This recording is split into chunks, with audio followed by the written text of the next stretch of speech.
Ohayo Sekai Good Morning World. Halo coy, balik lagi sama Animin di sini. Dan kali ini gue akan lanjutin manga Dr. Stone chapter 176. Nah, pada chapter sebelumnya kita kan udah lihat bahwa akhirnya setelah menghancurkan umpan mobil lab yang sebelumnya digunakan Senku untuk membuat Stanley bingung karena ada dua kapal yang dideteksi oleh radar kapal induk Perseus dengan bergerak ke arah yang berbeda, maka mau nggak mau Stanley pun harus mengejar salah satu dari dua kapal yang dideteksi radar tersebut. Meskipun sebenarnya Stanley udah memperkirakan kalau kapal yang dideteksi oleh radar yang sedang berlayar menuju terusan Panama tersebut hanyalah sebuah umpan. Dan setelah berhasil menghancurkan umpan tersebut, Stanley pun langsung memutar kemudi kapal menuju Amerika Selatan dengan kecepatan penuhnya. Lalu setelah berlayar selama 1 hari 1 malam, Stanley pun berhasil tiba di Ekuador Utara, tempat berlabuhnya kapal milik Senku. Tapi sayangnya, sesampainya Stanley di Ekuador, Stanley harus dikejutkan dengan 6 buah motor yang sedang melaju di dataran Ekuador, di mana penumpang dari 6 buah motor tersebut ternyata adalah Senku dan timnya beserta dengan Seno yang menjadi sandera mereka, pergi meninggalkan Stanley yang baru saja mau berlabuh di Ekuador. Lalu kejadian-kejadian menarik apa aja yang terjadi pada chapter kali ini? Kita putar intronya dulu coy. Aku suka susunya hingga tetes terakhir. Aku suka coklatnya hingga tetes terakhir. Susu bendera coklat nikmat hingga tetes terakhir. Susu bendera coklat hingga tetes terakhir. Nah, pada chapter 176 kali ini, meskipun Senku dan timnya telah berhasil membuat 6 buah motor selama 1 hari 1 malam dan segera pergi ketika Stanley tiba dan berlabuh di Ekuador, faktanya Senku dan timnya sama sekali belum bisa dibilang berhasil lolos dari kejaran Stanley. Karena dalam posisi ini, Stanley dan pasukannya masih bisa memberikan serangan kepada Senku dan timnya. Bahkan Stanley bisa aja segera mengejar Senku dengan pesawat tempur yang mereka miliki. Tapi kalau dilihat dari percakapan Senku dan timnya di atas motor, kayaknya Senku udah memperkirakan kalau meskipun mereka berhasil membuat motor dengan batas waktu yang sangat singkat, besar kemungkinan saat motor berhasil dibuat, maka Stanley dan pasukannya juga telah tiba di Ekuador dan siap untuk menyerang. Dan hebatnya, selain hanya memperkirakan kemungkinan yang akan terjadi di masa depan, Senku juga udah membuat rencana-rencana untuk bisa kabur dari kejaran Stanley dan pasukannya yang baru aja tiba.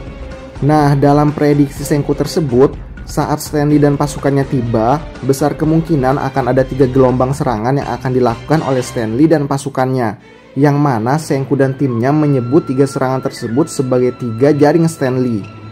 Nah, dalam jaring pertama atau serangan pertama Stanley ketika tiba di Ekuador, Senku memperkirakan kalau Stanley akan segera mengepung dan melakukan penyerangan dari berbagai arah. Tapi jaring pertama tersebut berhasil dipatahkan Senku dengan cara mempercepat proses pembuatan 6 buah motornya, lalu segera pergi sebelum Stanley dan pasukannya bersiap untuk mengepung mereka. Lalu setelah berhasil lolos dari jaring pertama, maka Senku dan timnya akan masuk ke dalam jaring yang kedua. Senku memperkirakan kalau setelah Stanley nggak berhasil mengepungnya dan melihat kalau Senku dan timnya sedang melarikan diri dengan menggunakan motor, maka kemungkinan besar Stanley akan melakukan tembakan jarak jauh. Dan kembali berkat prediksi Senku yang cemerlang, jaring kedua pun berhasil diantisipasi berkat pelindung asap yang dibuat oleh Carlos dan Ryusui dengan melakukan motor drift, lalu memunculkan asap dari gesekan ban dengan tanah dan membuat penglihatan pasukan Stanley terhalang oleh asap tersebut. Sehingga mereka pun gak akan berani menembak asal-asalan karena tahu kalau asap tersebut membuat penglihatan mereka kurang jelas. Dan bisa aja kalau mereka memaksa untuk menembak, maka tembakan mereka akan mengenai Seno. Tapi beda cerita dengan Stanley nih.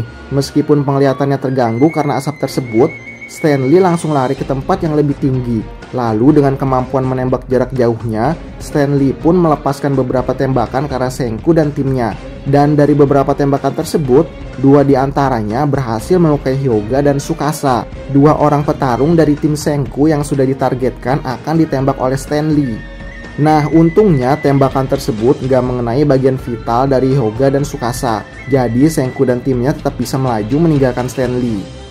Nah, dalam jaring kedua ini, yaitu saat serangan tembakan jarak jauh akan dilakukan, Seno yang berada satu motor dengan Hyuga dan Ryusui berkata bahwa bukankah kalian harusnya menjadikan Sandra yaitu Seno dirinya sendiri sebagai perisai. Lalu secara spontan Hyuga yang dengar perkataan Seno tersebut pun langsung mengikat dan menggantung Seno di belakang motornya untuk dijadikan perisai manusia. Nah, setelah mengikat dan menggantung Seno di belakang motor untuk dijadikan perisai, Hyuga pun kelihatannya terganggu dengan perkataan Seno barusan tentang menjadikannya sebagai perisai. Karena menurut Hyuga, Seno adalah orang yang berpikir logis dan tidak mungkin Seno menyarankan dirinya sendiri untuk berada di dalam bahaya, yaitu sebagai perisai. Nah, untuk alasan ini kita akan bahas nanti ya coy. Untuk sekarang kita masuk ke dalam jaring ketiga dulu coy. Dan jaring ketiga itu adalah serangan dari pesawat tempur. Dan serangan dari pesawat tempur tersebut merupakan serangan yang paling dapat menimbulkan efek buruk. Karena ketika pasukan Stanley mulai menerbangkan pesawat tempur mereka, maka peluang Senku dan timnya untuk bisa melarikan diri akan berubah menjadi 0, yang artinya mereka semua akan mati. Tapi kembali berkat antisipasi Senku yang matang, kalau kalian ingat saat aksi kejar-kejaran pesawat di chapter-chapter sebelumnya antara Senku Ryusui melawan salah seorang pasukan Stanley, di mana pada akhirnya kedua pesawat tersebut akhirnya jatuh. Ternyata sebelum meninggalkan pesawat tempur yang besar kemungkinan akan diambil alih lagi oleh Stanley dan pasukannya, Senku sudah memasukkan air gula ke dalam tangki bahan bakar pesawat tersebut. Sehingga saat pasukan Stanley mulai menerbangkan pesawat tempur mereka, sesaat lepas landas, tiba-tiba pesawat tempur mereka pun meledak dan membuat Senku kembali lolos dari jaring ketiga Stanley. Nah, setelah gua googling nih ya, ternyata air gula yang dimasukkan ke dalam tangki bahan bakar sama sekali nggak bisa membuatnya meledak karena senyawa atau apapun. Dan menurut Senku, mengapa pesawat tempur pasukan Stanley bisa meledak adalah karena saat pesawat dinyalakan, pesawat nggak akan langsung meledak karena air gula yang dimasukkan Senku tersebut membutuhkan waktu terlebih dahulu. Dan setelah cukup panas, maka air gula akan berubah menjadi endapan karbon dan besar kemungkinan endapan tersebut akan menutupi saringan bahan bakar ataupun jalur masuknya bahan bakar ke dalam mesin dan membuat endapan tersebut mudah terbakar dan menyebabkan pesawat dapat meledak. Nah, akhirnya berkat semua prediksi dan semua antisipasi tersebut, Senku dan timnya pun berhasil melepaskan diri dari 3 jaring Stanley dan sedang melaju ke kota logam atau ke tempat di mana asal mula sinar pembatuan terjadi. Tapi sayangnya meskipun Senku dan timnya berhasil melarikan diri dari Stanley, Stanley tetap mendapat informasi dari Seno. Ternyata saat Seno mengatakan kalau bukankah seharusnya kalian menjadikan Sandra sebagai perisai, lalu kemudian Hyuga dengan spontan mengikat dan menggantung Seno di belakang motor sebagai perisai, ternyata pada posisi itu, posisi di mana Seno berada paling belakang di antara barisan motor Senku dan timnya, karena dijadikan sebagai perisai agar pasukan Stanley nggak akan melepaskan tembakannya, Seno mengirimkan kode Morse kepada Stanley dengan mengedip-ngedipkan matanya. Bukan karena kelilipan debu motor ya coy, tapi untuk mengirimkan kode Morse kepada Stanley. Nah, biar agak panjangan dikit durasinya nih ya, kode Morse atau sandi Morse adalah sistem representasi huruf, angka, tanda baca, dan sinyal dengan menggunakan kode titik dan garis yang disusun mewakili watak tertentu pada alfabet atau sinyal tertentu yang disepakati penggunanya di seluruh dunia. Kode Morse diproduksi oleh Samuel F. B. Morse dan Alfred Vail pada tahun 1835. Nah, setelah menyadari kalau Seno mengirimkan kode Morse dengan mengedipkan matanya, Stanley pun meminta Charlotte, yang bukan Charlotte Linlin ya, salah seorang anak buah Stanley, untuk mencatat semua kode yang disampaikan oleh Seno kepadanya.